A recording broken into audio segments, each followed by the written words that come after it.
Hello everyone, welcome to our YouTube channel, The One Study Point.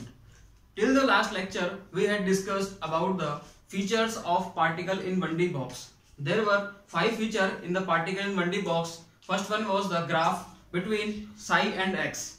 Clear? Psi versus x graph. Second one was the symmetry of the wave function. Clear? Third feature of the particle in 1D box that was the energy in particle in 1D box. Fourth one is node, and fifth one was the length of the box is integral multiple of half of the wavelength. Those are the 5 features of the particle in 1D box. Clear? Today I will discuss after the features of particle in 1D box. Clear? देखो अपन ने box के तो 5 features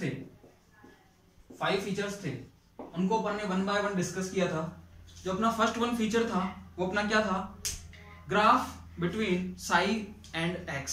Sai और x के बीच में जो graph थे वो अपन ने डिस्कस करे थे. और वो डिस्कस अपन ने कैसे किए थे? मैंने आपको पहले बाय मेथड आपको समझाया था, उसके बाद मैंने आपको ट्रिकली समझाया था. मैंने आपको बोला था कि L/2n पर अपना क्या आता है? फर्स्ट मैक्सिमा आता है. उसके बाद हम जो फर्स्ट मैक्सिमा आता है वहां से हम एक सीक्वेंस को फॉलो करते हैं जो अपना साइन वेव में चलता है. Maxima node minima node maxima node minima, इस सीक्वेंस को फॉलो करते हुए उस जो पोजीशंस आती हैं उन पर हम सीक्वेंस नहीं उनको मैक्सिमा मानेंगे. जो फर्स्ट मैक्सिमा आएगा उसके बाद नोड मानेंगे, फिर मिनिमा. ये अपना सीक्वेंस था. सही है. फिर अपन ने ग्राफ वगैरह प्लॉट किए थे अपन ने, और ग्राफ अपने कैसे आए थे? n=1 के लिए कुछ इस तरीके से आया था, n=2 के लिए कुछ इस तरीके से ग्राफ आया था, n=3 के लिए कुछ इस तरीके से ग्राफ आया था. सही है. मतलब इस तरीके से अपन ने ग्राफ प्लॉट कर लिए थे. तो ये अपना क्या था? Feature number 1. फीचर नंबर 2 की अगर हम बात कर रहा था तो वहां पर अपन ने देखा था symmetry of the wave functions के बारे में. सिमेट्री ऑफ वेव फंक्शन क्या होता है? ठीक है. और अपन पार्टिकल इन 1D बॉक्स में सिमेट्री कैसे देखते हैं? अगर मैं ग्राफ के अकॉर्डिंग देखूं तो मैं कैसे देखता हूं उसको कि मेरा जो साई ऑड होता है हमेशा. देखो n=1 के लिए जो वेव फंक्शन निकलेगा वो क्या निकलेगा? साई1. इसके लिए साई2, इसके लिए साई3. And psi odd are always symmetric in nature and psi even are always anti-symmetric in nature. सही है. ये मैंने आपको बताया था उस दिन.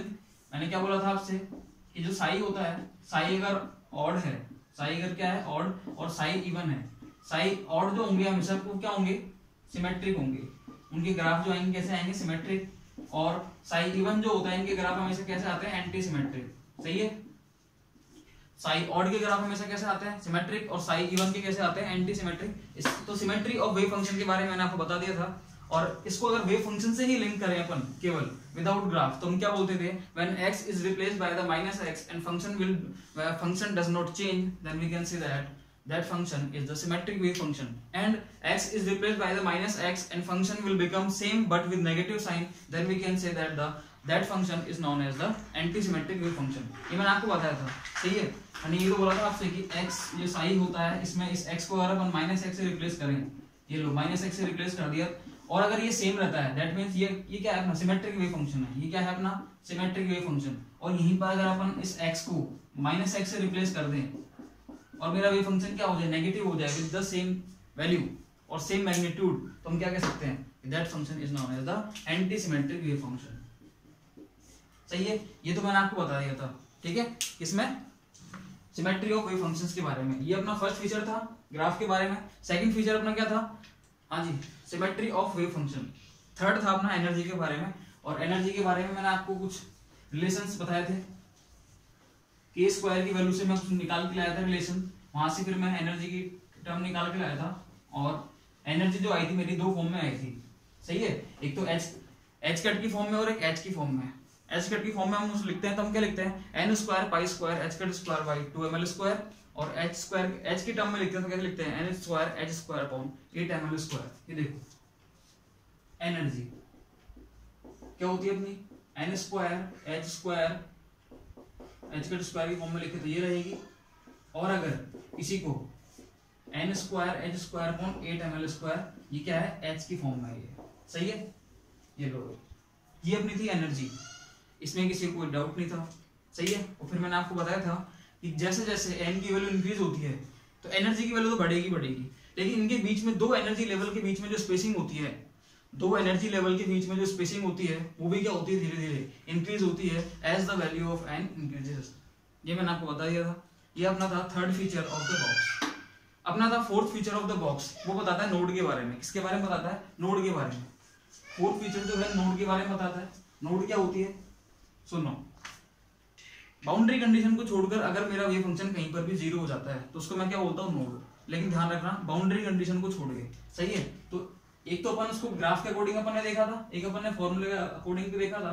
नोड जो होती है, नोड का फॉर्मूला क्या होता है? n-1। लो भैया, नोड क्या होती है? n-1।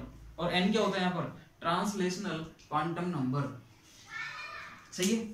ये अपना नोड का फॉर्मूला होता है, यहाँ से अपन नोड निकाल सकते हैं। और ग्राफ को देख के तो हम देख ही सकते हैं कि बाउंड्री कंडीशन को छोड़कर जहां जहां पर मेरा वेव फंक्शन जीरो हो रहा है वो क्या है? मेरा नोड। क्लियर? ये है अपना फोर्थ फीचर। एक अपना पांचवा फीचर और था, वो भी बहुत इंटरेस्टिंग था।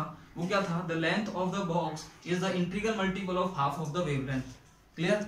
मैंने क्या बोला था कि जो बॉक्स की लेंथ होती है वो देखना L क्या होती है? बॉक्स की लेंथ वो क्या होती है? इंटीग्रल मल्टीपल होती है किसकी? Half of the wavelength. इस वेवलेंथ की क्या होती है? Half with the integral multiple n के साथ, सही है।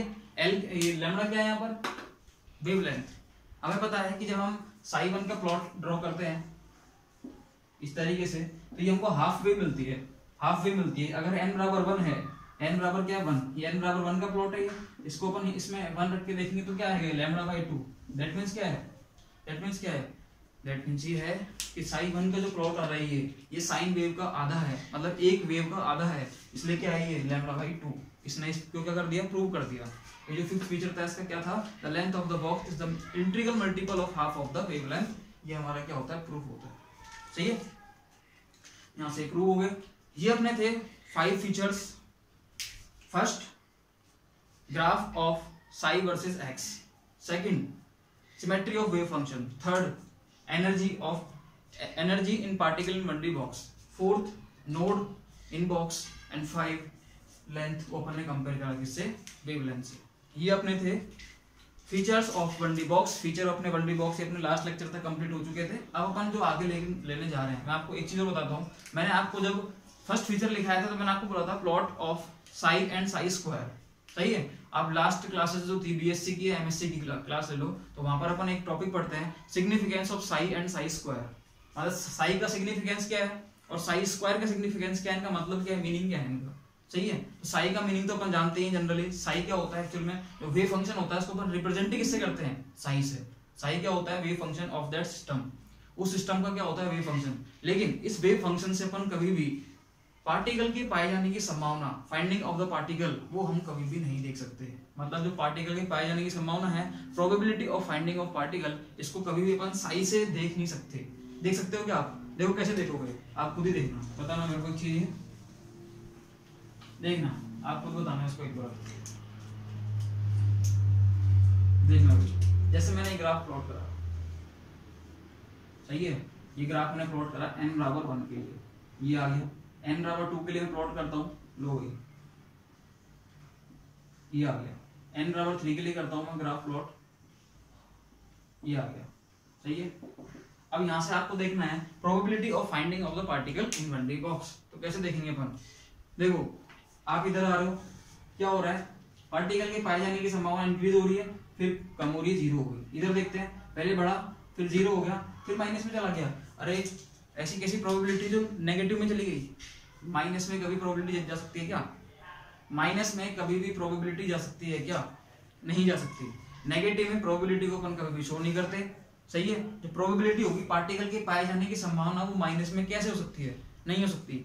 इसलिए जो साई होता है, साई ये कभी भी प्रोबेबिलिटी को रिप्रेजेंट नहीं करता। साई जो होता है वो कभी भी प्रोबेबिलिटी को रिप्रेजेंट नहीं करता। साई जो होता है केवल वेव फंक्शंस को और उसके रिगार्डिंग जितने भी वैल्यूज होती हैं या फिर जो भी अपन निकाल सकते हैं साई से, उन सबको रिप्रेजेंट करेगा, लेकिन प्रोबेबिलिटी को रिप्रेजेंट नहीं कर सकता। इसीलिए मैक्स बोर्न ने, मैंने आपको स्टार्टिंग में बता दिया था कि मैक्स बोर्न जो होता है उसने एक फॉर्मूला दिया था। सबसे पहले आइंस्टीन ने एक बात बोली थी, याद करो। आइंस्टीन ने एक बात क्या बोली थी कि इंटेंसिटी होती है वो एम्पलीट्यूड के स्क्वायर के बराबर होती है। उसमें वही बात बोल के गया था। ये किसने बोली थी? आइंस्टीन ने। तो यहाँ से मैक्स बोर्न आया, मैक्स बोर्न ने एक बात बोल गया कि सही है, अगर तुम ये बोलते हो कि इंटेंसिटी एम्पलीट्यूड के स्क्वायर के बराबर होती है तो सुनो, फिर प्रोबेबिलिटी होगी, प्रोबेबिलिटी वो भी क्या होगी? वो साई स्क्वायर के बराबर होगी, इसके बराबर होगी साई स्क्वायर के, और साई मेरा यहाँ पर क्या होगा, वेव फंक्शन। साई क्या होगा, वेव फंक्शन। इसका मतलब वेव फंक्शन का स्क्वायर जो होगा, वेव फंक्शन का स्क्वायर जो होगा उसके बराबर क्या होगी मेरी प्रोबेबिलिटी। जब भी मेरे को प्रोबेबिलिटी निकालनी होगी तो मैं क्या करूंगा, साई स्क्वायर को देखूंगा, साई को कभी नहीं देखूंगा। दैट मीन्स क्या है, ये जो ग्राफ है मेरे, ये वाले ग्राफ, इनको अगर मैं देखता हूँ, ये तो मेरे साई के ग्राफ है, अगर मैं साई स्क्वायर को देखता हूँ एक बार, साई स्क्वायर बोलो भाई, साई स्क्वायर के ग्राफ देखता हूँ एक बार, ठीक है, इसी को, तो वो ग्राफ कैसे आएंगे देखना भैया। देखो n बराबर 1 के लिए जो ग्राफ आएगा वो तो यही आएगा, साई स्क्वायर का भी, सही है, साई स्क्वायर का ग्राफ है ये, साई 1 स्क्वायर, क्लियर। अब मैं देखता हूँ n बराबर 2, that means Sai 2 square, clear. इसका ग्राफ कैसा आएगा देखना भैया, इसका ग्राफ कैसा आएगा, इसका ग्राफ ऐसा आएगा, मतलब जो वैल्यू नेगेटिव में थी वो वैल्यू कहाँ जाएंगे, अब पॉजिटिव में आ जाएंगे। क्यों आ जाएंगी वो वैल्यू पॉजिटिव में, क्योंकि हमको पता है कि इसका वेव फंक्शन क्या होता है, √2/l sin n pi x by l। अब साइन थीटा की जो भी वैल्यू आएगी, नेगेटिव में आए, पॉजिटिव में आए, जीरो में आए, वो अल्टीमेटली स्क्वायर होकर किस में हो जाएगी, पॉजिटिव में हो जाएगी। भाई अपन मैक्सिमम नोड मिनिमम कैसे निकालते हैं, अपन साइन जो थीटा होता है उसमें n pi x by l, ठीक है, उसमें x की वैल्यू रख के तो अपन देखते हैं कि मैक्सिमा कहाँ आएगा, मिनिमा कहाँ आएगा, नोड कहाँ आएगा। इसका मतलब कुछ वैल्यू उस पे आता है नेगेटिव, कुछ पे पॉजिटिव, कुछ पे जीरो, उसी के अकॉर्डिंग अपन क्या निकालते हैं, मैक्सिमा, नोड और मिनिमा, सही है। अब जब अपन स्क्वायर ले रहे हैं तो फिर साइन थीटा की वैल्यू कुछ भी आए, जीरो आए, चाहे नेगेटिव आए, पॉजिटिव आए, वो रहेगी कैसी, पॉजिटिव रहेगी, ठीक है। इसलिए ग्राफ हमेशा कैसे आएंगे मेरे, पॉजिटिव में, इसलिए ग्राफ मेरे कैसे आएंगे हमेशा पॉजिटिव, सही है। कभी भी ग्राफ नेगेटिव नहीं आएगा साइन स्क्वायर का, क्लियर। अगर मैं इसी को n बराबर 3 के लिए देखूं तो दो ही, n बराबर 3 के लिए साइन 3 का स्क्वायर, ये देखो भैया, इसका ग्राफ कुछ ऐसा आ जाएगा, लो इसका ग्राफ कुछ ऐसा आ जाएगा, सही है। इसका मतलब अब यहां से आप आराम से probability of finding of particle निकाल सकते हो। मतलब प्रोबेबिलिटी जो होगी उसको हमेशा साई स्क्वायर डिनोट करेगा, कभी भी साई से अपन उसको रिप्रेजेंट नहीं करेंगे। साई स्क्वायर क्या होगी, प्रोबेबिलिटी, यही अपना क्या है, सिग्निफिकेंस ऑफ साई स्क्वायर, और कोई मीनिंग है इसका, सही है। तो ये मैंने आपको यहाँ तक मैंने आपको बता दिया था लास्ट लेक्चर तक, क्लियर है। यहाँ तक किसी को कोई प्रॉब्लम नहीं होनी चाहिए किसी भी तरीके की, सही है। हाँ जी, थोड़ा आगे चलते हैं, कोई इसमें कोई डाउट हो तो बता देना कमेंट करके। आज अपनी क्लास ऐसे भी लेट हुई है, 3-4 दिन के बाद अपनी क्लास हुई है, तो आपसे अपन क्लासेस रेगुलर रखेंगे, कंटिन्यू रखेंगे अपन क्लासेस को, ठीक है। Because of some health issue ये सब हुआ था, तो अपन अपने आगे क्लास सारी कंटिन्यू रहेंगे उससे, क्लियर है। देखो आपने एक चीज सुनी होगी, क्लासिकल मैकेनिक्स एक बात बोलता है, क्लासिकल मैकेनिक्स एक बात बोलता है कि पार्टिकल के पाए जाने की संभावना सब जगह सेम है। आप जहां भी जाओ वहां पर आपको पार्टिकल मिलेगा ही मिलेगा विद सेम इंटेंसिटी, उसकी कोई फर्क नहीं पड़ता क्लासिकल के। क्लासिकल तो केवल एक ही बात बोलता है, पार्टिकल हमेशा सब जगह क्या है, समान है, समान रूप से वितरित है, समान रूप से फैला हुआ है। जहां जाओगे उसके पाए जाने की संभावना आपको उतनी ही मिलेगी जितनी की कहीं और मिलेगी, सही है, लिमिट में। ये तो वो ये कौन कहता है, क्लासिकल कहता है। क्वांटम क्या कहता है कि नहीं भैया ऐसा नहीं है, पार्टिकल के पाए जाने की संभावना हर जगह अलग अलग होती है। ये किसने बोला, क्वांटम मैकेनिक्स ने। क्वांटम मैकेनिक्स ने इसको क्या कर दिया, अपोज कर दिया था। क्लियर है या नहीं ये चीज, ठीक है। तो अब जो मैं लिखा रहा हूँ उनको आप नोट डाल के लिखना, उनको आप नोट डाल के लिखते रहना, सही है। देखो पहले मैं कुछ बातें समझाता हूँ आपको, सुनना, देखो सुनना। क्लासिकल मैकेनिक्स तो क्या बोलता है, क्लासिकल मैकेनिक्स क्या बोलता है कि पार्टिकल के पाए जाने की संभावना सब जगह समान है। क्वांटम मैकेनिक्स क्या बोलता है कि पार्टिकल जो है वो ग्राउंड स्टेट में सबसे ज्यादा टाइम स्पेंड करता है। वो क्या करता है, ग्राउंड स्टेट में सबसे ज्यादा टाइम क्या करता है, स्पेंड करता है, कहां पर, मिडिल रीजन में। देखो समझाता हूं आपको, देखना देखना। अब पार्टिकल के पाए जाने की संभावना देख रहे हैं, अपन क्या देख रहे हैं, प्रोबेबिलिटी। पार्टिकल कहां मिलेगा, तो अपन लेंगे क्या, साई के ग्राफ लेंगे, साई स्क्वायर के ग्राफ लेंगे। तो ऑब्वियस ही बात है साई स्क्वायर के ग्राफ लेंगे अपन। लो भैया मैंने क्या लिया, साई स्क्वायर के ग्राफ ले रहा हूँ। पहले मैं ले रहा हूँ साई 1 स्क्वायर का, मैं ले रहा हूँ एक साई 2 स्क्वायर का। देखना साई 1 स्क्वायर का मैं ग्राफ लूंगा तो देखो भैया ये लो, साई 2 स्क्वायर का लेता हूँ ग्राफ, ये देखना, ये देखना इधर देखो हुआ क्या। क्वांटम जो क्लासिकल मैकेनिक्स वो तो क्या बोलता है, आप कहीं चल जाओ, चाहे इस ग्राउंड स्टेट में चले जाओ, चाहे आप एक्साइटेड स्टेट में चले जाओ, पार्टिकल के पाए जाने की संभावना सब जगह इक्वल है। चाहे आप इधर देख लो, चाहे इधर देख लो, चाहे इधर देख लो, चाहे इधर देख लो, सब जगह समान मिलेगी आपको। क्वांटम मैकेनिक्स क्या बोलता है? नहीं भैया ऐसा नहीं होता। होता क्या है, जब मैं बात करता हूँ ग्राउंड स्टेट की n=1 के लिए, n=1 के लिए बात करते हैं, तो ये अपना क्या है, मिडिल रीजन है। आपको पता ही है l=4 होता है, यहाँ 3l/4 होता है। ये अपना क्या है, मिडिल रीजन। इस मिडिल रीजन में पार्टिकल के पाए जाने की संभावना सबसे ज्यादा होती है, और ये हमने निकाला भी था, इतना आया था 1/2 + 1/π। भाई यही तो निकाला था अपन ने। l/4 से 3l/4 के बीच में जो लिमिट होती है, इस लिमिट में पार्टिकल के पाए जाने की संभावना ग्राउंड स्टेट में कितनी होती है? 82%। कितनी होती है? 82%। अपन ने निकाला था भाई, ये तो सही है। कितनी होती है? 82%। 82%। और इसको जो अपन लिख रहे थे उस टर्म में, तो क्या लिखते थे अपन? 1/2 + 1/π। इसका रिजल्ट क्या निकल के आता था? 0.82, दैट मींस 82% निकल के आता था। सही है। देखो ये है कब? l/4 से 3l/4। जैसे अपन कहाँ गए? फर्स्ट एक्साइटेड स्टेट में गए, दैट मींस n=2 में गए। n=2 में जाते हैं तो देखो ये क्या है? l/4। ये क्या है अपना? 3l/4। ये क्या है? l/4। ये क्या है? 3l/4। यहाँ पर इसमें क्या, इस केस में क्या हो जाता है, यहाँ से लेकर यहाँ तक 50% रहती है, लेफ्ट हाफ में भी, राइट हाफ में भी क्या रहती है? 50%। लेकिन जब मिडिल हाफ की बात करते हैं तो मिडिल हाफ में भी कितनी रहती है? 50% ही रहती है। कब कब? ध्यान रखना, फर्स्ट एक्साइटेड स्टेट में। लो भैया,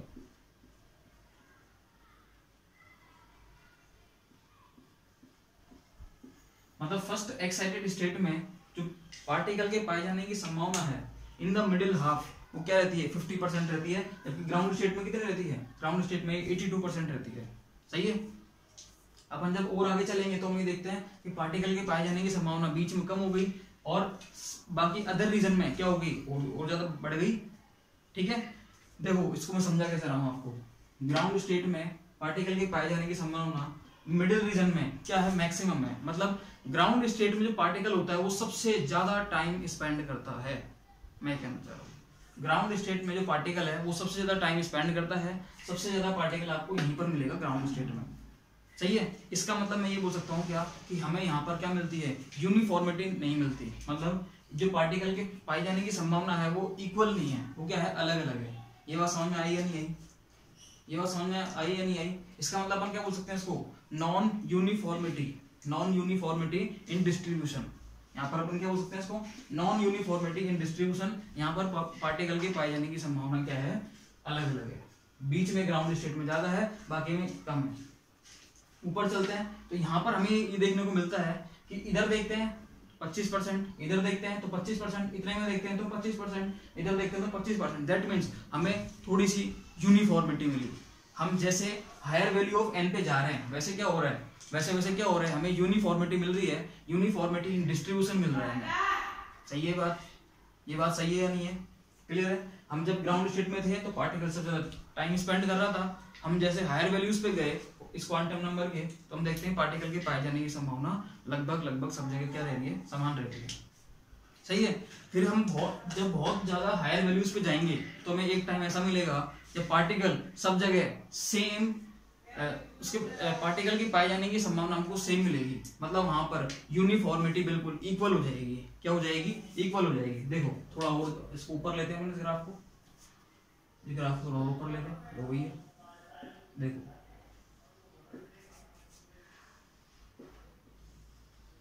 ये लो। सही है। अब इसमें हम देखते हैं मिडिल हाफ में। इस हम किस में देखेंगे? मिडिल हाफ में। सही है। देखो ये l/4 है, ये l/4, ये 3l/4 हो गया, यहाँ तक का रीजन है। सही है। अब यहाँ पर जो पार्टिकल के पाए जाने की संभावना है, यहाँ पर भी अपन को सेम मिल रही है सब जगह पर। देखो आप खुद ही देख लो, इधर जो मिलेगी वो इधर मिलेगी, वो इधर मिलेगी। मतलब क्या हो रहा है कि n की वैल्यू जैसे जैसे हम इंक्रीज कर रहे हैं, जैसे जैसे हम n की वैल्यू को बढ़ा रहे हैं, तो वैसे वैसे पार्टिकल के पाए जाने की संभावना क्या हो रही है? लगातार सब जगह क्या हो रही है? समान रूप से होती जा रही है। और याद करो जो क्लासिकल मैकेनिक्स है वो तो खुद बोलता ही है, वो तो खुद ही क्या बोलता है कि पार्टिकल के पाए जाने की संभावना क्या सब जगह सेम है। और क्वांटम मैकेनिक्स भी क्या बोल रहा है कि हायर वैल्यूज पर जाकर पार्टिकल सब जगह समान व्यवहार करता है, उसके मिलने की संभावना सब जगह क्या रहती है? सेम रहती है। ये बोलता है वो भी। सही है। इसका मतलब क्या है? इसका मतलब ये बोल सकते हैं क्या कि हायर वैल्यू ऑफ n पर, सुनना देखो ध्यान से, बहुत काम का स्टेटमेंट है। हायर वैल्यू ऑफ एन पर क्वांटम मैकेनिक्स क्लासिकल मैकेनिक्स को अप्रोच कर जाता है। मतलब हायर वैल्यू ऑफ एन पर क्वांटम मैकेनिक्स और जो क्लासिकल मैकेनिक्स है इन दोनों के बिहेवियर कैसे होते हैं, सेम हो जाते हैं। ठीक है, एक साइंटिस्ट था बोर, कौन था, बोर, उसका एक प्रिंसिपल था बोर करेस्पॉन्डेंस प्रिंसिपल। वो भी एक बात बोलता था, उसने भी क्या बोलता था कि हायर वैल्यू ऑफ एन पर क्वांटम मैकेनिक्स क्लासिकल मैकेनिक्स को अप्रोच कर जाती है, और इसको क्लासिकल मैकेनिक्स ने खुद ने इसको प्रूव कर दिया था। उसके प्रिंसिपल को इसने क्या कर दिया था, वेरीफाई कर दिया था। कैसे किया था कि जैसे जैसे वो हायर वैल्यू ऑफ एन पर जा रहा था, n बराबर 2, n बराबर 3, और जैसे वो n बराबर इनफाइनाइट पे गया या n बराबर किसी भी वैल्यू पे गया, बहुत हायर वैल्यू पे चला गया, तो वहां पर जाके देखते हैं कि वहां पर यूनिफॉर्मिटी आ जाती है, सब जगह यूनिफॉर्मिटी आ जाती है, नॉन यूनिफॉर्मिटी नहीं रहती। और यूनिफॉर्मिटी का मतलब ये क्या है कि पार्टिकल के पाए जाने की संभावना, जो प्रोबेबिलिटी है, वो सब जगह क्या हो गई, समान हो गई। तो उस केस में क्वांटम मैकेनिक्स क्लासिकल मैकेनिक्स को अप्रोच कर जाता है, और इसी को अपन क्या बोलते हैं, बोर करेस्पॉन्डेंस प्रिंसिपल जो है वो वेरीफाइड हो गया। सही है। अब मैंने जो ये सब बातें बोली, इसको मैं लिखा रहा हूँ, इनको आप मैं लिखा रहा हूँ, इनको देखते जाना और खुद भी नोट करते जाना इनको। सही है, देखो देखना भाई, हाँ जी, बातें लिखा रहा हूँ कुछ, उनको देखते जाना और डाउट हो तो बताना। ठीक है, देखो हायर मतलब ग्राउंड स्टेट में क्या होता है, जो पार्टिकल है वो सबसे ज्यादा टाइम स्पेंड करता है। सही है, तो मैं लिख रहा हूँ इसको, in the ground state, in the ground state particle spend most of the time in middle region, particle spend, हाँ जी, particle spend most of the time in middle region, सही है। in the ground state particle spend most of the time in the middle region। ये हमने देखा था कि जब हम n बराबर 1 की बात करते हैं तो उस केस में पार्टिकल जो है वो मिडिल रीजन, मतलब l बराबर सॉरी हाँ x की वैल्यू l/4 से 3l/4 तक, ये जो मिडिल हाफ है l/2, इसमें वो सबसे ज्यादा टाइम स्पेंड करता है। सही है, कितना करता है, 82%, ये अपन ने देखा था। तो मिडिल रीजन में क्या करता है, वो सबसे ज्यादा टाइम स्पेंड करता है। ठीक है, इसमें कोई डाउट नहीं किसी को भी। इसका मतलब क्या है, दैट मीन्स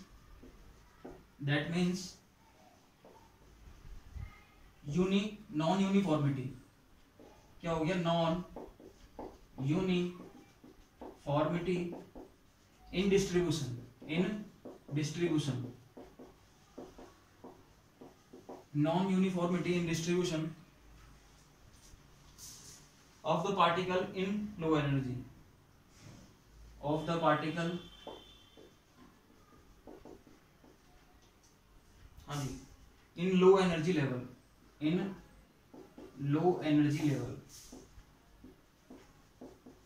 बोलो भाई ये बात समझ में आई या नहीं आई। ग्राउंड स्टेट में जो पार्टिकल होता है वो मिडिल हाफ में सबसे ज्यादा टाइम स्पेंड करता है, बाकी जगह पर वो इतना टाइम स्पेंड नहीं करता। सही है, इसका मतलब अपन ये बोल सकते हैं कि ग्राउंड स्टेट में क्या है, नॉन यूनिफॉर्मिटी है, वहां पर पार्टिकल की पाए जाने की संभावना सब जगह सेम नहीं है, इस डिस्ट्रीब्यूशन में नॉन यूनिफॉर्मिटी आई हुई है। सही है, हाँ जी, कोई दिक्कत किसी को भी। देखो अब आगे चलते हैं। मैंने आपको फिर एक बात और बताई थी, मैंने आपको क्या बताई कि जैसे जैसे हम n की वैल्यू बढ़ाते हैं तो क्या होता है, यूनिफॉर्मिटी आती है, यूनिफॉर्मिटी टेक्स प्लेस। सही है बात, n की वैल्यू जैसे हम बढ़ा रहे हैं, हमने जब n बराबर 2 ही लिया, हमने तो n बराबर 1 के बाद n बराबर 2 लिया, तो उस केस में क्या हुआ, हमें देखते हैं कि लेफ्ट हाफ में चले जाओ, राइट हाफ में चले जाओ, चाहे मिडिल हाफ में चले जाओ, आपको पार्टिकल के पाए जाने की संभावना 50% ही मिलेगी। आप खुद निकाल के देख लेना, अपन ने देखा भी था, मैंने बताया भी था इसको। सही है, देखो as the value of n increases, as the value of n increases, हाँ जी, यूनिफॉर्मिटी, देखो यूनिफॉर्मिटी इन डिस्ट्रीब्यूशन, हाँ जी, यूनिफॉर्मिटी इन डिस्ट्रीब्यूशन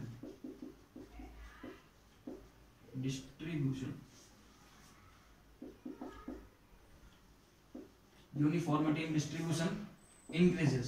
सही है, जैसे जैसे हम n की वैल्यू को इंक्रीज कर रहे हैं तो यूनिफॉर्मिटी पार्टिकल के पाए जाने की संभावना जो है वो क्या हो रहा है, धीरे धीरे इंक्रीज हो रहा है। क्या हो रहा है, इंक्रीज हो रहा है। और सुनना भाई, एट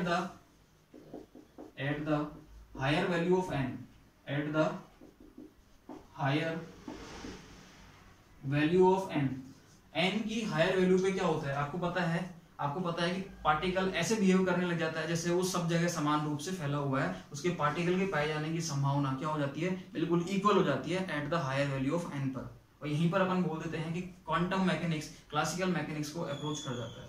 सही है, हाँ जी। Particle spend at the higher value of n, particle spend equal time at particle spend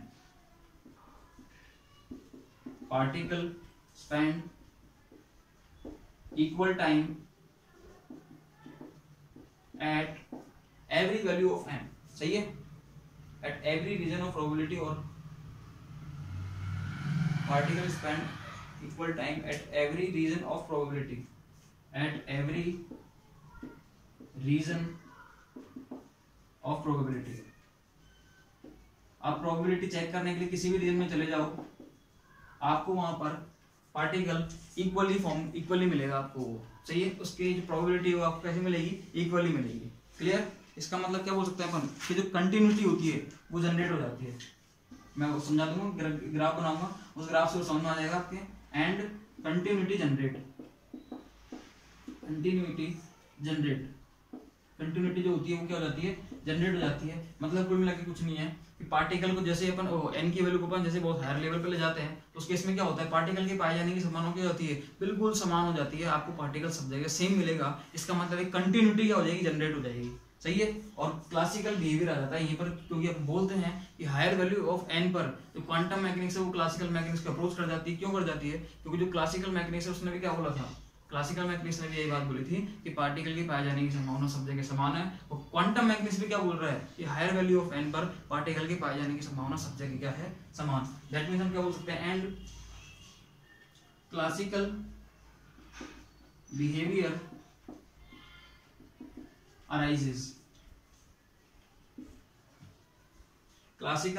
arises at higher value of n, at higher value of n, at higher value of n। बोलो ये बात समझ में आई या नहीं आई? हाँ जी, simple से point थे जो मैंने आपको बताया ये। क्लियर, और देखो यहीं पर क्लासिकल मैकेनिक्स जो क्लासिकल बिहेवियर जैसे अराइज होता है यहाँ पर, तो हम क्या बोल सकते हैं कि क्वांटम मैकेनिक्स क्लासिकल मैकेनिक्स को क्या कर दिया, अप्रोच कर दिया। सही है, और यहीं पर यही अपना क्या होता है, बोर करस्पॉन्डेंस प्रिंसिपल होता है। बोर करस्पॉन्डेंस प्रिंसिपल क्या हो जाता है, वेरीफाई जाता है, क्योंकि हायर वैल्यू ऑफ n पर क्वांटम मैकेनिक्स क्लासिकल मैकेनिक्स को अप्रोच कर जाती है। और यही क्या होता है अपना बोर करस्पॉन्डेंस प्रिंसिपल। क्लियर, तो यहीं से लिख लेना एक लाइन और देखो, hence bore correspondence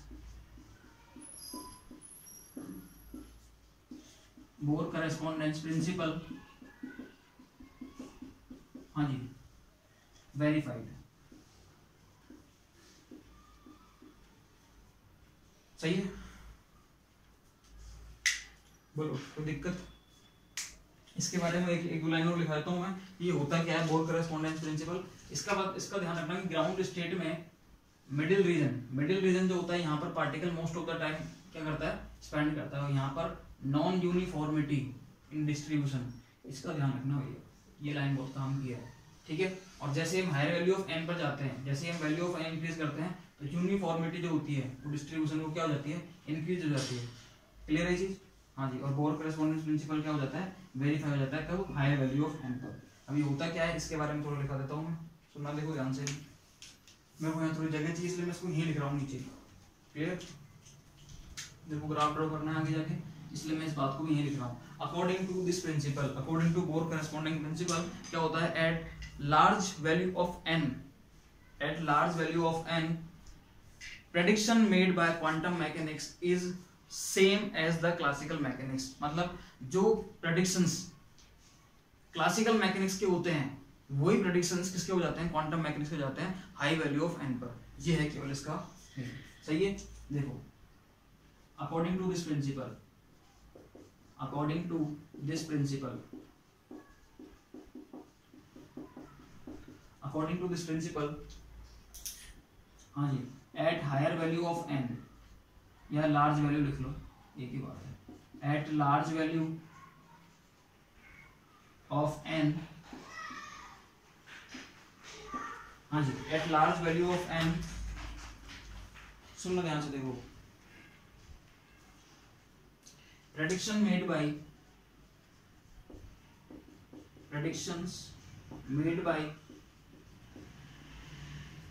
quantum mechanics, QM से लिख रहा हूं इसको, prediction made by quantum mechanics is, हाँ जी, same as made by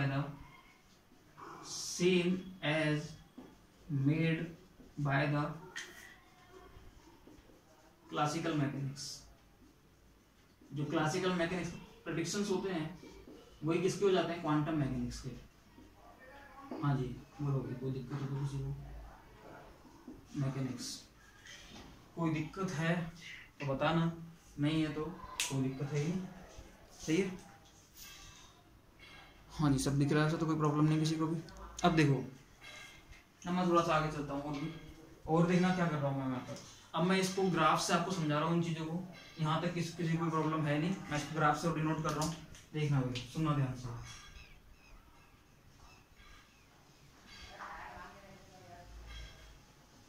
ठीक है। देखना, ग्राफ प्लॉट कर रहा हूँ मैं भी,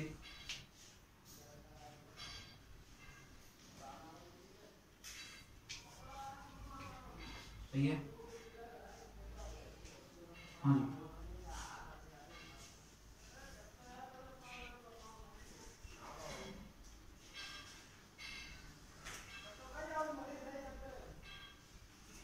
देखना, सुनना ध्यान से, सुनना भाई, मैं ग्राफ जो ड्रॉ कर रहा हूँ मैं ग्राफ, ये सारे इन ग्राफों की खास बात रहेगी। खास बात क्या रहेगी, ये n बराबर 1 के लिए जैसे मैंने ड्रॉ करा, ये n बराबर 1 के लिए मैंने ड्रॉ करा, तो आपको अच्छे से पता है कि ग्राफ इसका कुछ ऐसा आता है, सही है।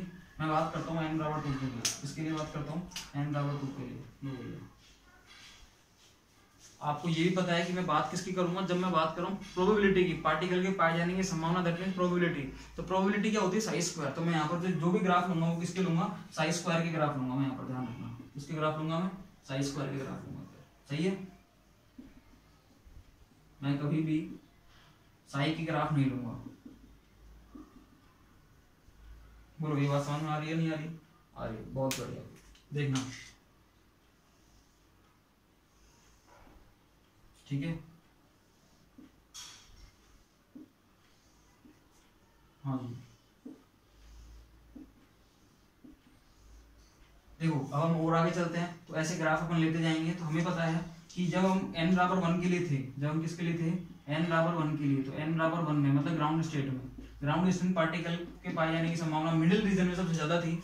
लेकिन जैसे जैसे ऊपर जा रहे हैं तो हम देख रहे हैं पार्टिकल के पाए जाने की संभावना सब जगह क्या हो रही है, इक्वल होती जा रही है। मतलब ये कह सकते हैं कि यूनिफॉर्मिटी जो है वो यहाँ पर अराइजेज हो रही है, इंक्रीज हो रही है। यहाँ पर यूनिफॉर्मिटी कम थी, बड़ी बड़ी और बढ़ती जाएगी लगातार, ठीक है। देखो जब अपन और आगे चलते हैं, अपन क्या चलते हैं, जैसे मैंने ये बहुत हाई वैल्यू ले ली, अब अपन ये आगे चल रहे हैं, सही है।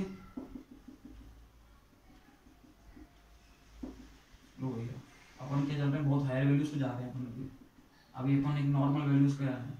जैसे मैं सपोज करो मैं एक स्कूल उठा लेता हूँ ऊपर, यहाँ पर मैं ग्राफ देखता हूँ, ग्राफ कैसा आता है, ये पता नहीं कौन सी वैल्यू है, लेकिन बहुत हायर वैल्यू है, ये भी काफ़ी कम है, सही है।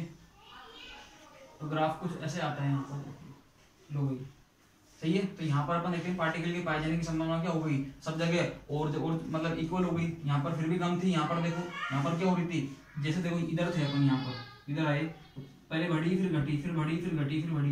लेकिन यहाँ पर तो पहले एक बार बढ़ गई तो बढ़ी गई, फिर वो जीरो कहाँ पर हुई, बाउंड्रीज पर। इधर देखते हैं तो इधर तो बिल्कुल ही अपन को लगभग सब जगह मैक्सिमम से मिलती है। अपन और जब हाई वैल्यूज पे जाते हैं, चलो और हाई वैल्यूज पे चलते हैं अपन, तो ये चलो हाई वैल्यूज पे चलते हैं अपन, और भी जगह चलो चलते रहो, चलो भैया, लो भैया,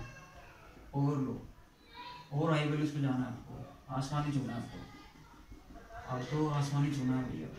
ये आप जैसे बहुत ज़्यादा हाई वैल्यूज पे गए तो आपको एक चीज पता चलती है, आपको क्या होता है, एक चीज पता चलती है कि पार्टिकल की पाई जाने की संभावना आपको बिल्कुल इक्वली हो जाती है सब जगह। आपको ऐसा लगता है जैसे कि आप जस्ट क्लासिकली पढ़ रहे हो, आपको बिल्कुल सेम लगेगा। पार्टिकल के पाए जाने की संभावना की जो प्रोबेबिलिटी है वो आपको सब जगह सेम आएगी बिल्कुल, सही है। तो यहाँ पर जो ग्राफ आएगा लगभग ये कुछ ऐसा आएगा, देखना भाई ध्यान से देखना ग्राफ को, ये आपको ग्राफ कुछ ऐसा मिलेगा भाई।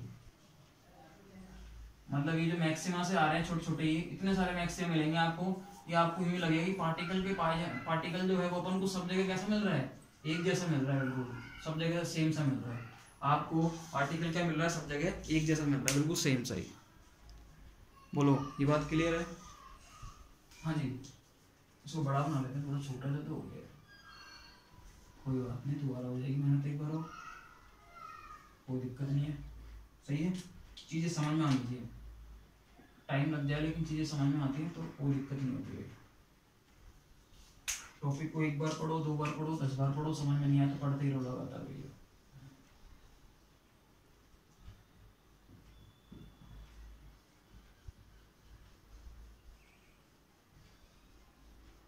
ऐसा लगेगा कि पार्टिकल के पाए जाने की संभावना सब जगह क्या है भाई, लगभग समान सी है, बिल्कुल सब जगह आपको सही लगेगा। और यहाँ पर ही हम देखते हैं कि जो क्वांटम मैकेनिक्स है वो क्लासिकल मैकेनिक्स को अप्रोच कर जाती है, और यहीं पर अपन बोलते हैं कि बोर करेस्पॉन्डेंस प्रिंसिपल जो है वो क्या है अपना वेरीफाइड हो जाता है यहाँ पर, ठीक है। ये क्या है भैया, यहाँ पर अगर अपन देखें तो at very large value of N, at very large value,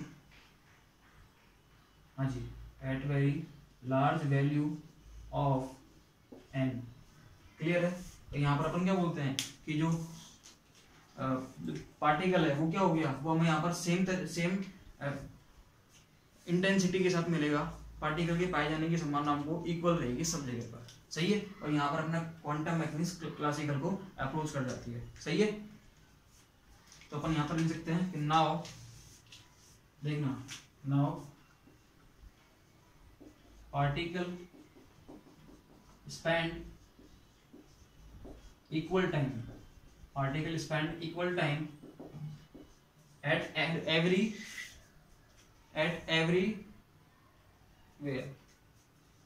equal time at everywhere,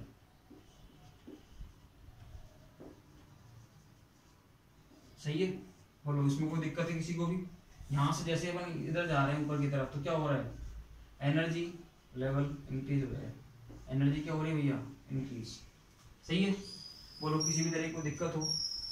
ये जो ग्राफ है किस किस की ग्राफ है, ये आपको पता होगा, ये जो मैंने ग्राफ बनाया किस किस के ग्राफ है भैया, ये साई स्क्वायर के ग्राफ है भैया, किसके ग्राफ है, ये साई स्क्वायर के ग्राफ है। इधर से इधर देखते हैं तो ये क्या है, एक्स, ये क्या है एक्स, 0 से लेके एल लेंथ का बॉक्स था उसके लिए ये। हाँ जी बोलो भाई, कोई दिक्कत किसी भी तरीके की? देखो ये था अपना किसके बारे में, हाँ जी सुनना ध्यान से, देखो मैंने आपको बोर करस्पॉन्डेंस प्रिंसिपल है उसको मैंने वेरीफाई करके बता दिया, मैंने आपको क्या बताया, सुनना देखो ध्यान से। क्लासिकल मैकेनिक्स क्या बोलती है, सुनना ध्यान से देखो, क्लासिकल मैकेनिक्स वो क्या बोलती है कि पार्टिकल के पाए जाने की संभावना सब जगह सेम है, लेकिन क्वांटम मैकेनिक्स क्या बोलता है कि नहीं ये बात गलत है, पार्टिकल के पाए जाने की संभावना सब जगह सेम नहीं होती। ग्राउंड स्टेट में जो पार्टिकल है वो सबसे ज्यादा टाइम मिडिल हाफ में स्पेंड करता है, सही है। इसका मतलब वहां पर क्या है, नॉन यूनिफॉर्मिटी इन डिस्ट्रीब्यूशन। लेकिन जैसे जैसे हम एन की वैल्यू को इंक्रीज करते हैं, हम एन क्वांटम नंबर को इंक्रीज करते हैं, वैसे वैसे यूनिफॉर्मिटी जो है वो अराइजेज होती है, वो इंक्रीज होती है। और at the higher value of n पर क्वांटम मैकेनिक्स क्लासिकल मैकेनिक्स को अप्रोच कर जाता है, जिसके लिए हम बोलते हैं कि यहाँ पर बोर करेस्पॉन्डेंस प्रिंसिपल वेरीफाई हो गया। हम इसको इसी चीज को यदि हम ग्राफ में देखें, इसी चीज को हम ग्राफ में देखते हैं तो हम देखते हैं कि n बराबर 1 के लिए जो ग्राफ आता है उसमें हम देखते हैं कि मिडिल हाफ में पार्टिकल सबसे ज्यादा टाइम स्पेंड करता है। ग्राउंड स्टेट में मिडिल हाफ में जो पार्टिकल है वो सबसे ज्यादा टाइम स्पेंड करता है। लेकिन जैसे जैसे हम हायर वैल्यू ऑफ n पर जा रहे हैं तो हम देखते हैं कि पार्टिकल के पाए जाने की संभावना क्या मिल रही है, हमको थोड़ी ज्यादा मिल रही है अगर अपन अलग अलग जगह पर जा रहे हैं, सही है। फिर हम जाते हैं n की वैल्यू बहुत ज्यादा बढ़ा देते हैं, जब हायर वैल्यू ऑफ n पर जा रहे हैं तो हम देखते हैं पार्टिकल के पाए जाने की संभावना सब जगह क्या है, सेम सी मिल रही है। अपन को बहुत सारे मैक्सिमम मिल रहे हैं, मैक्सिमम मिलने का मतलब क्या है, पार्टिकल के पाए जाने की संभावना मिल रहा है अपन को, सही है। तो यहाँ पर पार्टिकल के पाए जाने की संभावना देखो कितनी सारी मिलती है। हम ये इससे प्रूव करते हैं कि हायर वैल्यू ऑफ n पर पार्टिकल के पाए जाने की संभावना क्या हो जाती है, सब जगह समान हो जाती है। मतलब यहाँ पर जो क्वांटम मैकेनिक्स है वो उसमें क्लासिकल बिहेवियर आ जाता है, और क्वांटम मैकेनिक्स में क्लासिकल बिहेवियर का आना ही क्या बोलते हैं अपन, कि क्वांटम क्लासिकल को अप्रोच कर गया और यहीं पर बोर करेस्पॉन्डेंस प्रिंसिपल क्या हो गया, वेरीफाइड हो गया। बोलो भाई, कोई किसी को दिक्कत इसमें, यहाँ पर किसी भी तरीके की, उतारो उसको। हाँ जी, तो देखो यहाँ तक किसी को भी कोई दिक्कत नहीं होनी चाहिए। ये अपन ने इतना पढ़ लिया, अपन थोड़ा आगे चलते हैं और मैं आपको पीआई मॉडल में आगे लेके चलता हूँ। और क्लियर है यहाँ तक? स्क्रीनशॉट वगैरह ले लेना इसका, कोई डाउट हो तो बता देना।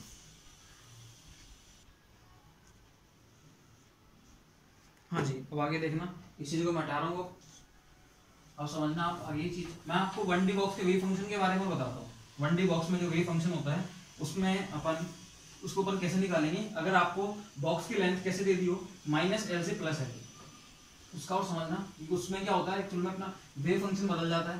तो अपन ज्यादा पूछेंगे तो नहीं उसमें, कि बहुत ज्यादा डीप में जाएंगे, क्योंकि अगर अपन वेव फंक्शन के चक्कर में पड़ गए, अपन को 1D बॉक्स का वेव फंक्शन पता होना चाहिए। अगर वो 0 से लेके l लेंथ का बॉक्स है वो उसके लिए, अगर अपन -l से +l के बीच में चले गए तो अपन को वापस से वही श्रोडिंगर वेव इक्वेशन को सॉल्व करना पड़ेगा। उसके दो सॉल्यूशन आएंगे, दो वेव फंक्शन निकल के आएंगे, ठीक है। उन वेव फंक्शन को आप क्या करते होगे, फिर बाउंड्री कंडीशंस को लगाओगे, फिर अल्टीमेटली आप वेव फंक्शन निकाल के लाओगे।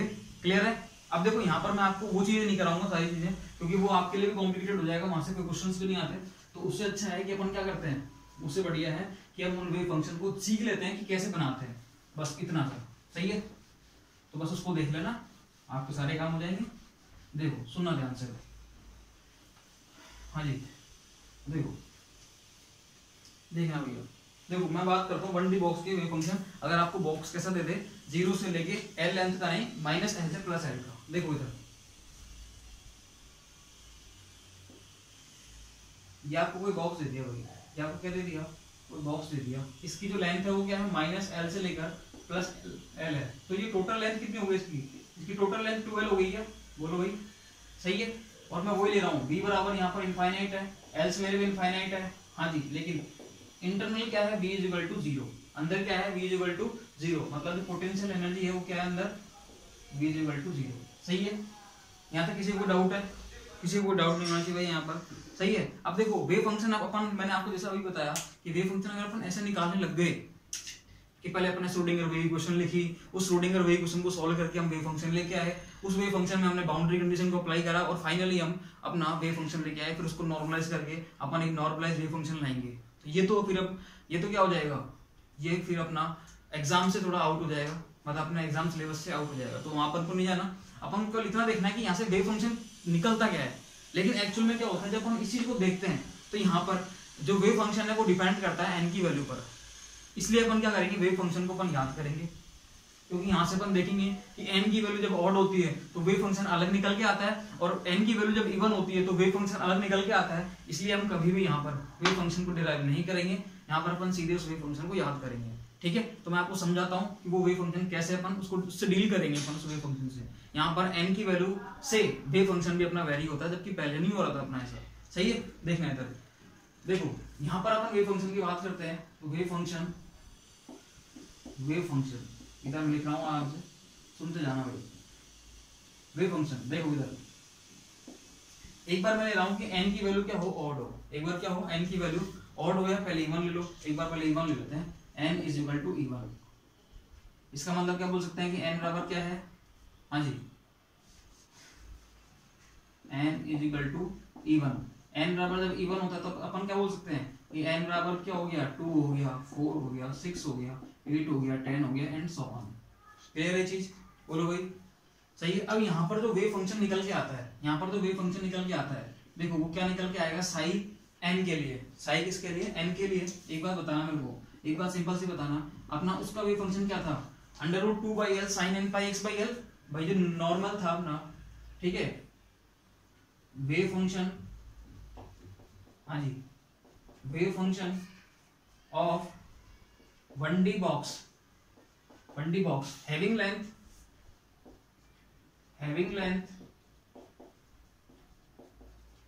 0 to l, इसके लिए जो वेव फंक्शन निकल के आया था अपना वो क्या था भैया, sin n = √2/l sin under root 2/L sine n pi x by l, ये अपना वही फंक्शन था। इसके लिए था ये था जब अपना बॉक्स की लेंथ क्या थी 0 से लेके l। बोलो भाई, इसमें तो कोई दिक्कत नहीं थी किसी को भी, इसमें तो किसी को भी कोई दिक्कत नहीं थी ना, सही है। लेकिन जैसे ही मैंने इसकी बॉक्स की लेंथ चेंज कर दी -l से +l, तो उस केस में क्या होता है, उस केस में क्या होता है, वेव फंक्शन मेरा n की वैल्यूज को डिपेंड कर जाता है। वो ऑड होती है तब वेव फंक्शन अलग निकल के आता है, और इवन होती है तब अलग निकल के आता है। तो उसको मैं यहाँ पर समझा रहा हूँ आपको। देखो करना कुछ नहीं है यहाँ पर कि चेंज क्या होगा, साइन और कोस का बस फर्क पड़ेगा। साइन जो है ये ऑड में अलग चलेगा, इवन में अलग चलेगा यहाँ पर, सही है। बाकी वैल्यू सेम रहती है। देखो √2/L जो है, √2/L इसको मैं ऐसे लिख रहा हूँ 2/, अब L जो थी वो क्या थी, बॉक्स की लेंथ थी। यहाँ पर बॉक्स की लेंथ क्या थी, L, लेकिन यहाँ पर बॉक्स की लेंथ क्या है एग्जैक्ट में 2L, क्या है 2L, इसलिए यहाँ पर क्या लिखेंगे 2L लिखेंगे इस बॉक्स की लेंथ, तो अपन क्या लिखेंगे 2L, सही है। देखो जब n बराबर मेरा इवन होता है तो वेव फंक्शन हमेशा साइन की टर्म में ही चलेगा, साइन की टर्म में ही चलेगा, sine n pi x by, अब देखो L क्या थी लेंथ, तो यहाँ पर लेंथ कितनी 2L, तो बस इतना सा ध्यान रखना, ये निकल के आएगा यहाँ पर, सही है। अब देखो यहाँ पर आप क्या कर दो, इसको 2 से 2 को काट दो, आप 2 से 2 काटोगे तो आपको क्या मिलेगा यहाँ पर 1/L, सही है। और sine n pi x by 2L, ये अपना क्या है नॉर्मलाइज्ड वेव फंक्शन है। इसके लिए -L से +L लेंथ वाले बॉक्स के लिए फॉर साई जो n है वो क्या होगा यहाँ पर इवन हो, उसके लिए अपना वेव फंक्शन है, सही है। देखो अब अपन चलते हैं n बराबर ऑड हो तो क्या सीन चलेगा, n बराबर ऑड होता है तो जब n बराबर ऑड होता है तो उस केस में क्या होता है देखना, n बराबर क्या हो जाएगा 1 हो जाएगा, 3 हो जाएगा, 5 हो जाएगा, 7 हो जाएगा, 9 एंड सो ऑन। तो ध्यान रखना यहाँ पर इवन के चक्कर में 0 मत कर देना, क्योंकि 0 से स्टार्ट ही नहीं होता क्वांटम नंबर, सही है। इधर आओ, यहाँ पर क्या होता है, देखो ऑड के केस में ये जो वेव फंक्शन है वो साइन की टर्म में ना चल के किसकी टर्म में चलेगा, वो चलेगा अपना कॉस की टर्म में। किसकी टर्म में चलेगा, कॉस की टर्म में। देखना यहाँ पर केवल कॉस आ जाएगा, बाकी सेम रहेगा। लो भैया इधर चलते हैं अपन 2/L, देखो L की जगह क्या आएगा 2L, क्योंकि लेंथ क्या है अपनी 2L है, सही है। लो भाई कॉस आ जाएगा यहाँ पर n pi x by 2L। बोलो भाई कोई दिक्कत किसी को भी, किसी भी तरह की कोई दिक्कत हो, सही है। लो भैया आगे चलते हैं अपन, इस 2 से 2 को काटेंगे तो क्या निकल के आएगा यहाँ से, लो भैया 1/L cos, हाँ जी n pi x by 2L। लो इसमें कोई दिक्कत हो तो बताओ भाई साहब, सही है। कोई दिक्कत नहीं किसी को भी, किसी भी तरह की कोई दिक्कत नहीं है, हाँ जी हो गया, इसमें कोई दिक्कत नहीं है जी किसी को भी। ये अपना वेव फंक्शन किसके लिए है, जब अपना बॉक्स कैसा हो -L से लेके +L लेंथ का हो, क्लियर है, ठीक है। हाँ जी अब एनर्जी की बात करते हैं। एनर्जी और देख लो एक बार यहाँ पर कि एनर्जी जो निकल के आएगी वो क्या निकल के आएगी।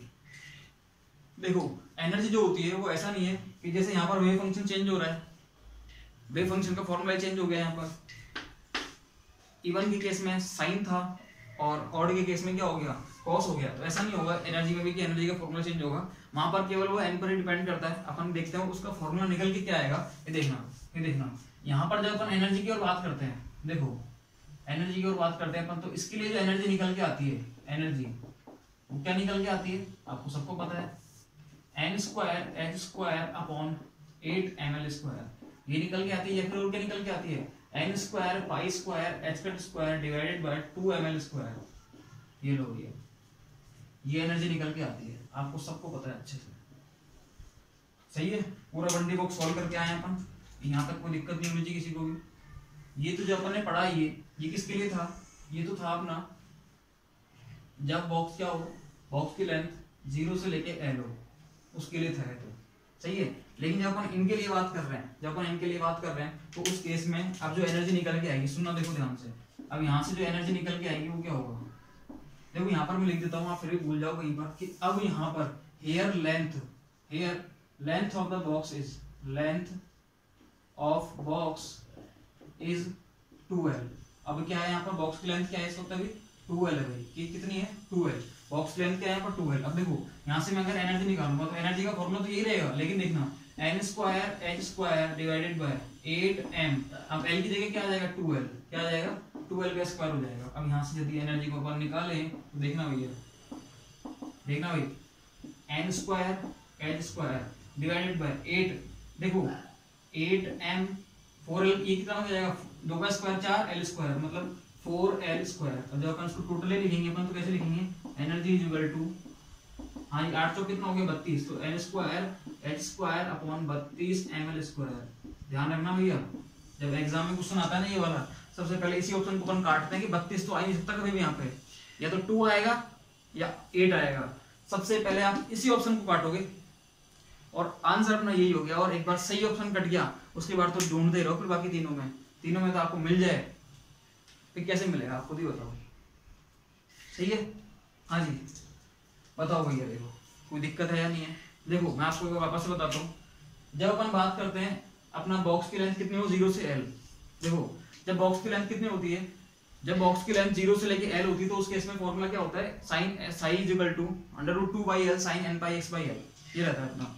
जब बॉक्स की, देखो सुनो ध्यान से, जब बॉक्स की लेंथ 0 से l होती है तो उस केस में वेव फंक्शन क्या होता है, √2/l sin n pi x/l। लेकिन जब बॉक्स की लेंथ -l से +l हो जाती है तो उस केस में अपन क्या करते हैं, उस केस में अपना वेव फंक्शन n की वैल्यूज पर डिपेंड करता है, n is equal to even और ऑड पर वो वेव फंक्शन अलग अलग हो जाता है। अगर n बराबर इवन होता है तो उस केस में अपना वेव फंक्शन क्या हो जाता है, √1/l, देखो ऐसे निकल के आता है ये 1/l sin n pi x/2l, क्यों, क्योंकि लेंथ क्या हो जाती है 2l, क्लियर। और अगर n बराबर ऑड होता है तो क्या हो जाता है 1/1/l cos n pi x/2l, clear है।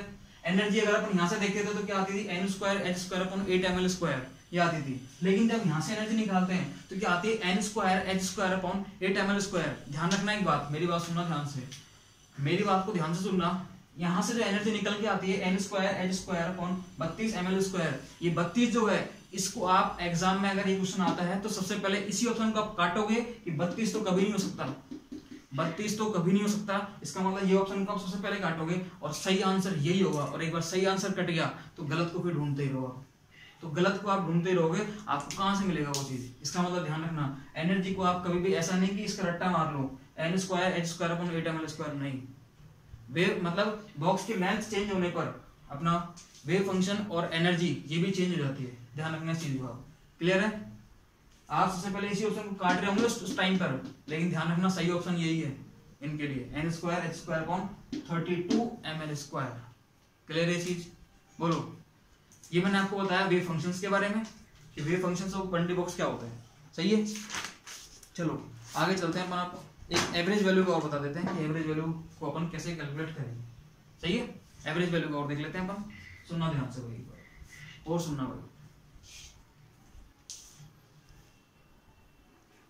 देखो सुनना ध्यान से भाई, एवरेज वैल्यू जो है इसको अपन देखेंगे नेक्स्ट क्लास में। एवरेज वैल्यू का जो कंसेप्ट है इसको अपन देखेंगे नेक्स्ट लेक्चर में, ठीक है, कि एवरेज वैल्यू अपन कैसे कैलकुलेट करते हैं, एवरेज वैल्यू क्या होती है। एक बार आप यहाँ तक इस लेक्चर को देखना, इसमें कोई डाउट आए तो बताना, आपको नेक्स्ट क्लास में एवरेज वैल्यू के बारे में बता दूँ, सही है। कोई डाउट हो तो बता देना भाई, किसी भी तरीके का। मैं आज की क्लास को यहीं तक एंड कर रहा हूँ। हाँ जी, अब से क्लासें अपनी रेगुलर रहेंगी, किसी को प्रॉब्लम नहीं होगी कहीं पर भी, तो don't worry for about that. Class नहीं हो रही या नहीं हो रही, अभी हेल्थ इश्यूज की वजह से क्लासेस नहीं हो पाई थी रेगुलर, लेकिन अब से आगे रेगुलर क्लासेस रहेंगी। तो थैंक यू सो मच। आज क्लास यहीं तक अपन एंड कर रहे हैं भी। कल से मैं एवरेज वैल्यू लेके आऊंगा, एवरेज वैल्यू 1D बॉक्स में खत्म करके आपका जो जनरल 2D बॉक्स और 3D बॉक्स है वो अपना मुश्किल से एक दिन का पार्ट है। वो एक दिन में मैं आपको 2D बॉक्स और एक दिन में 3D बॉक्स करा के अपनी 2-3 क्लासों में मैं 1D बॉक्स को खत्म करता हूँ, पार्टिकुलर बॉक्स को। फिर मैं SHO लेके आ रहा हूँ कुछ ही दिनों में, ठीक है। SHO को अपन जल्दी निपटा के फटाफट 1D हाइड्रोजन एटम पे जाएंगे और रिजिड रोटर होते हुए अपना यूनिट नंबर 1 खत्म हो जाएगी। मैंने आपसे कहा था कि 4 मॉडल ही हैं, PIV model, SHO, hydrogen atom और रिजिड रोटर। ये थोड़े बड़े मॉडल हैं, यहाँ पर अपन को बहुत सारे कंसेप्ट पढ़ने पड़ते हैं, इसलिए थोड़े बड़े हो जाते हैं। तो अभी आज के लिए इतना ही, आज की क्लास को मैं यहीं पर एंड कर रहा हूँ। किसी प्रकार किसी को दिक्कत हो तो बता देना, सही है। हाँ जी, मैंने आपको वेव फंक्शन के बारे में बताया, बोर करेस्पॉन्डेंस प्रिंसिपल के बारे में बताया, उसको वेरीफाई करा। मैंने आपको बताया कि n की वैल्यू बढ़ने के साथ साथ अपना जो पार्टिकल है वो सेम टाइम स्पेंड करता है, इक्वल टाइम स्पेंड करता है at the higher value of n पे, और वहां पर वो क्लासिकल मैकेनिक्स को अप्रोच कर जाता है। क्वांटम क्लासिकल को approach higher value of n पर कर जाती है, क्लासिकल बिहेवियर आ जाता है, तो हम क्या बोलते हैं कि बोर करेस्पॉन्डेंस प्रिंसिपल वेरीफाइड हो गया, सही है। हाँ जी, तो अब आज की क्लास अपन यहीं तक रखते हैं, किसी को दिक्कत हो तो बता देना, ठीक है। Thank you so much and thanks for the cooperation guys, thank you.